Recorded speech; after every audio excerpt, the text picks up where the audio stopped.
More US based e-learning platform. మీరు కూడా slot book చేసుకోవాలంటే ఈ నెంబర్కి కాల్ చేయండి.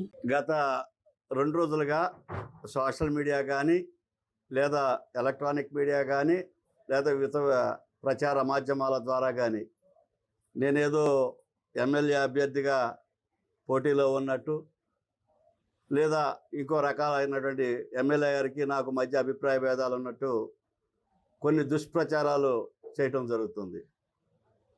నేను పదవి కావాలి లేదా ఇతర ప్రయోజనాలు కావాలి లేదా ఎమ్మెల్యే గారితో 24 గంటలు ఉండాలనే కోరిక కానీ నాకు ఉండదు. నాకున్న వృత్తి వల్ల వృత్తిలో ఉండే బిజీ వల్ల నేను కొద్దిగా కార్యక్రమాలకు అటు ఇటు వెళ్తూ వస్తూ ఉంటాను. అంతే తప్పితే ఆయనతో అభిప్రాయ భేదాలు పడాల్సిన అవసరం కూడా నాకు లేదు. నేను రాజశేఖర్ రెడ్డి గారి కుటుంబానికి విశ్వాసంగా ఉంటాను. నేను ఎప్పుడూ కూడా పార్టీ లైన్ దాటి కానీ పార్టీ కార్యక్రమాలు దాటి కానీ లేదా ఎమ్మెల్యే గారిని దాటి కానీ వెళ్ళే ప్రసక్తే లేదని ఇందు మూలంగా తెలియజేస్తాను.